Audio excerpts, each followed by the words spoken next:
Hello, we're back for a new chapter. We're going to be looking at Chapter 9 on monopoly.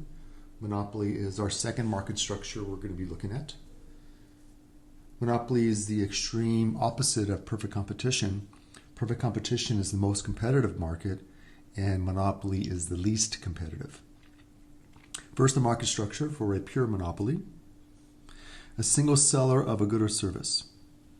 And it's got to be a good or service that has no close substitutes. A company called Procter & Gamble, they manufacture Tide detergent.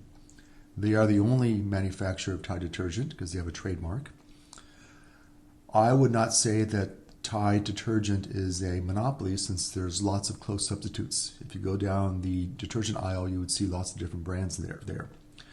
So Tide detergent would have some price-making power because it has a brand name, and that gives you some differentiation from your competitors. But it would not be considered a monopoly because there's lots of close substitutes.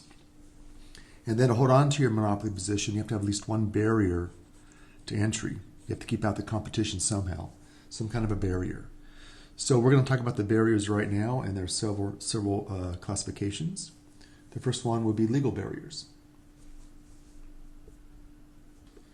These are barriers that are directly allowed by the legal system, the laws, state laws and federal laws. First is a franchise. A franchise is where you have given rights to some kind of a product or some kind of a service to one firm only. Probably one of the biggest franchises would be the U.S. Postal Service.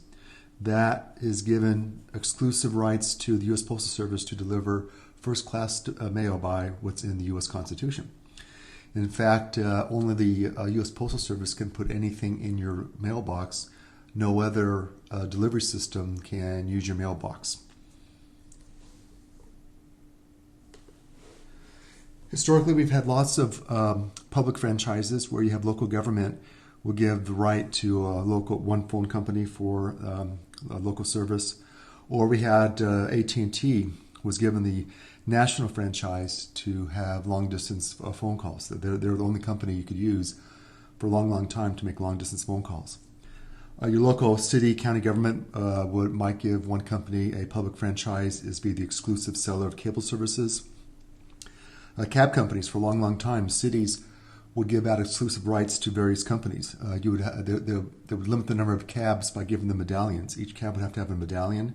And if you operated a cab without the medallion, that was illegal. Fortunately for us, a lot of the stuff has been taken, or has been, the monopolies have kind of fallen aside because of technology. The poor U.S. Postal Service is struggling because people are now using online services to deliver most of our mail now. We pay our bills by direct deposit or direct paying out of our checking accounts. Local phone service has been hit hard by the cellular systems, smartphones. Cable companies, you have Netflix, you have Hulu, and therefore they're losing as well. And cab companies, of course, are getting competition from Uber and Lyft.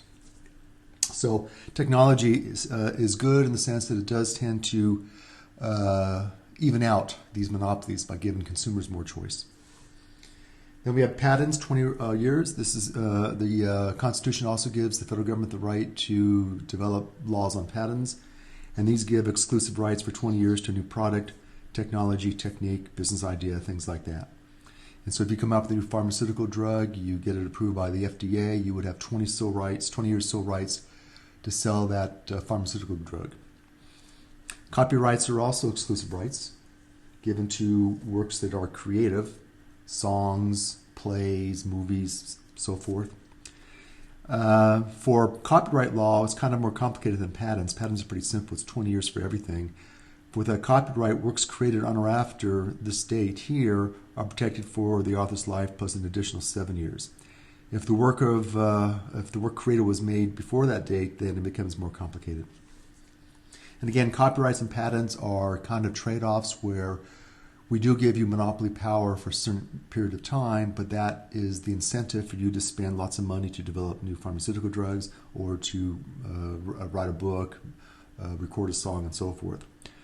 So a compromise to give you the incentive to develop new products, works of art, but then you don't have the monopoly forever. Now, government license is not a strong barrier that would give you a monopoly, but it does keep out some competition. So if you want to practice certain occupations, professions in the state of California, you want to cut hair, you want to be a lawyer, you want to practice medicine, you have to be licensed, and that does keep out the competition to some degree. And we have like a long list of occupations in California. For locksmiths, you have to be licensed, and I think even boxers who fight have to be licensed as well. And then we have our natural barriers. These are things that naturally occur. We have two different classifications. We have high fixed cost, and then we have economies of scale. High fixed cost just means it's very difficult financially to get into these markets to compete. Two I've identified. One is high capital costs.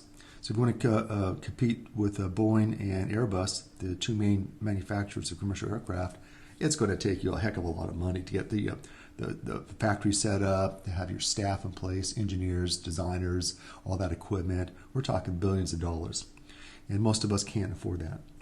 Likewise, if you want to compete with Pepsi and Coke, you can probably bottle some soft drink pretty easily, but to market it, to get it into stores, to advertise, to compete with Coke and Pepsi, good luck with that. They spend hundreds of millions of dollars each year on advertising. And then we have economies of scale. Economies of scale would give what economists call a natural monopoly.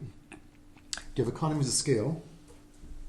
Remember, that means our long-run average cost curve is downward sloping. So this would be the long-run average cost curve right here.